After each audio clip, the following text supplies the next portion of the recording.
given your experience with the teachers, Yeah. did you also come across some perceptible change amongst themselves? For example, let's say somebody who never thought or who could never buy in this philosophy of storytelling, actually you found in him or her, I mean, real change, and because she or he was actually appreciated, not just by you, but also colleague. Yeah, I think you made a lot of difference. We can see a lot of difference in your style of teaching, because now the students are reacting more positively to your teaching kind of. So did you also come across this kind of change happening? Maybe in some pockets of teachers there, maybe gender-based as well. Right. So that's very interesting that you should ask me about that, Nagendra, because that was not my agenda at all. Right. My focus was so much the children that I didn't even think of how would the teachers benefit, or in what ways would it benefit them. But I realized these are teachers who were teaching English and had issues with their own language. So without intending to, I had to work with the teachers as well at every point. Yeah, and if you're aware, teaching as a profession is always the last choice. Right. So you will find handpicked numbers who are there by choice. Right. The rest of them are there because of the husband's office timings, or because the children have grown up, or because of school timings which are convenient. Yeah, those are the primary reasons why teachers are there. So you can imagine the interest levels in their profession itself, leave alone an extra job such as storytelling, which one has to take on, and which actually requires enormous preparation.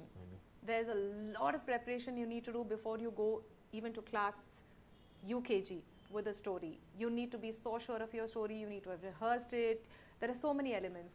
So there was a lot of skepticism initially. Teachers were nervous, they were apprehensive, and yes, a lot of them did not think that it would benefit in any way. But I guess it's a very human thing, when you're acknowledged, then you feel like doing more of that. So the acknowledgement didn't come from me so much as the children. So if I'm right, first there was a resistance. Yes, there was. Right? There was a resistance to the hard work. It is something outside. Bad enough, they have to teach, they have to correct those books, they have to do blah, blah, blah.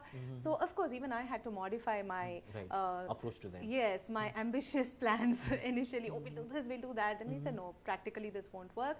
Let's do just this much. Let's just do 15 minutes every day. Please, let's find our own 15 minutes in the day. You can do it in the morning, afternoon, or the second half, whenever it works for you, but let's do that.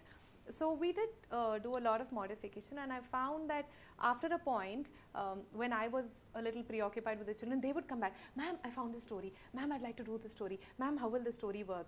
It was beautiful that, they were beginning to like it primarily. Fine, I was encouraging them, I was supporting, but primarily because the children were liking it. So you're going into your workplace, and whomever you're working with is just a fan of you. So you will obviously, it was a, what would you call, a washback. Yeah, and it was a beautiful washback. And this happened across all the teachers, both women and the men teachers. Unfortunately, at least in that school, I didn't get to really work with male teachers. They were all for the lower grades, and somehow in lower grades, at least in India, we do not have male teachers. Very strange. Really, so I didn't really work. I worked with women teachers, and yes, another interesting part was there were parents who would call up and share with the teacher that I know that you are teaching much better in the classroom because of the kind of things my child is telling me when he comes back home. Very good. So those were compliments that the teachers were just, they were bubbling over with. They must be glorious, right? Yeah, they must be glowing. I think that now that happened at, at kindergarten level, or maybe at a very primary school level. UKG, right? LKG, UKG, and up to class 2. Right. Now, during last 78 years of experience, did you also happen to experiment the same thing, or that's a part of storytelling, with the teachers in let's say colleges, in degree colleges, in postgraduate colleges, or maybe schools of excellence, like maybe MBAs or any research institutions? Did you also experiment with them? So I have done a workshop at the University of Hyderabad for the government English lecturers. And post the workshop, the wonderful response that I had, of course, the same thing, storytelling, and there is a block to storytelling because of the age group that they teach. they deal with undergraduates and storytelling. So, however, post the leg dem, we had I think a 2 to 3 hour leg dem. The response was very nice, and I'd requested, since they were from 4 states, 4 of the southern states, I'd requested some of them, please email me, please let me know if you attempt any of this and it works. And I did have a few of the lecturers get back to me with very interesting responses that it's working, and apparently one of them said that I have students who are allergic to writing, and after I did the post storytelling writing activity, so I share a lot of specific skill development, how you can do it. Apparently there were students who wrote entire stories and got back, and these are undergrad students who have nothing to do, consciously do not want to have anything to do with writing and English, and they wrote entire stories. This one they have done it. Yes, they've done it, and I because of the nature of my work, I bumped into the same lecturers sometime in December when I was doing a workshop at a college, sometime at the tech conference, the educators conference, teacher educators conference, and very nice feedback that, ma'am, we're using it and there's very nice work happening. We'd like you to come and do sessions for the entire college now, for all of the faculty here. Right.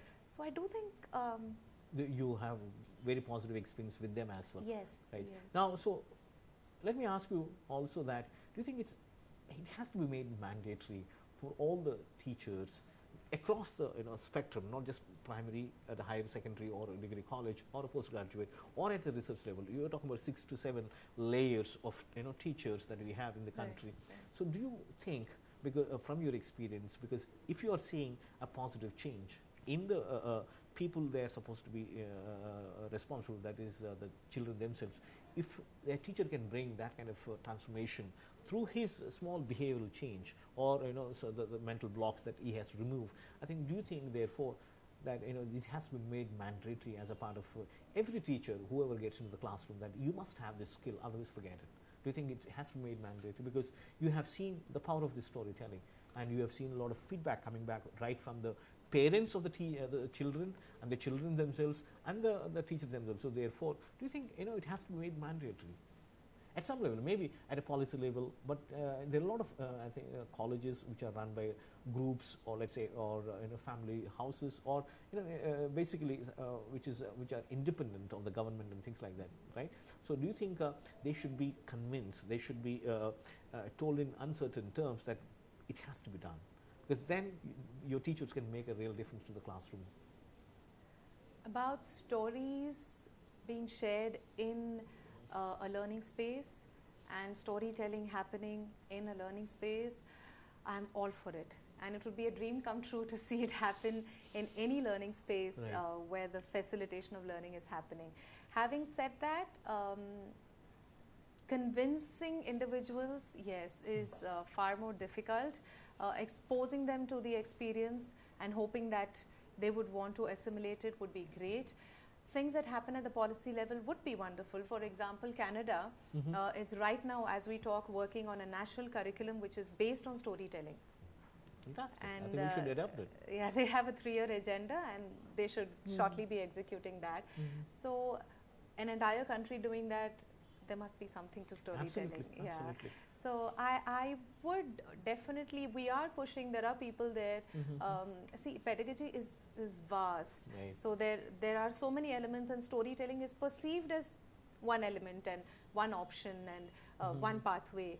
Right. Yeah, but I am very much for it, propagating it. It's across the stream of teachers. That's irrespective whether you're teaching a kindergarten or you're teaching a research scholar. You must have the skill of storytelling, no matter which subject you're teaching, but you must be able to teach so that you can make your children or the students fall in love with the subject. You don't have to teach, but then your first responsibility is to make the children fall in love with the subject so that they can pursue, so that the learning does not stop in the classroom itself. Right. And that's possible only with a teacher who has an influence. And as I understand from our conversation, I think a teacher who can have a better influence even outside the classroom, apart from his good behavior and blah blah kind of thing, and also professional, the proficiency in his or her subject, is her or his ability to convince the children in the format of telling people. So do you therefore think that this has to be really made mandatory across, not just one, but I'm talking about primaries, school teachers, higher secondary school teachers, degree college school teachers, PG postgraduate college teachers, as well as research scholars, and therefore the research institutions themselves, because you have teachers across this stream of education. So therefore, should it be made mandatory at some level? Should it be? Yeah, see, like I'm sharing again, a narrative framework is how humans experience yesterday, today, and the future, right? So if you are able to share whatever it is that you wish to share within that narrative framework, then you are making for an engaging experience. And also, since it is in the framework of a narrative, since it is a story you've shared, the chances of it staying with them are far more significant, right? So it is relevant, for that matter, for everyone in this world to be able to, and that's what we do, but right? I think one perception, correct me if I'm wrong, and that is one perception that I've heard in some of the forums like this is that, no, doctor, this doesn't work in some of the science-related subjects, like say natural sciences or physical sciences, like biology, like so physics, chemistry kind of thing, or mathematics to some extent, kind of these kind of subjects. So therefore, they said, no, I think it has to be something to do with the formulas. I better have to solve the formulas, and therefore, forget. I mean, don't involve in storytelling. That's for kid kind of stuff. I mean, that's the kind of thing, language they use. So therefore, there's a perception that it is largely meant for social science-related subjects and not necessarily the pure sciences subjects. Do you agree with that? Yeah, that, and also the perception goes further that it is meant for teachers who teach smaller children. So even with schools, you are typically asked to do sessions for maximum class 4, class 5, and I've had ones where the high school teachers have just trickled in, have sneaked in, and have gone back extremely happy. Yeah, I've had art teachers and physical training teachers come into my sessions and really love every moment they spend there. So it is definitely relevant for anything that one wishes to communicate. Again, like I come back, one, it is story itself. The nature of story is that it gives you an experience, so vicariously distanced in space and time, you experience. You don't hear, you're not told, you're not instructed, but you experience it. And experiences are what most of us cherish. You don't cherish algebraic formulas that you learnt when you were a kid. Very true. You cherish the stories that you heard. You don't forget those stories, but highly likely you'll forget sine theta, cos theta. Very true. Very true. So if one, you can share whatever you wish to communicate, create a story out of it. It's just lateral thinking. You can create stories out of science, physics, mathematics, out of anything under the sun. Albert Einstein wouldn't have been crazy when he said that stories are all you can share, because that triggers the creativity and the imagination of the child, and all we can give our children is creativity and imagination.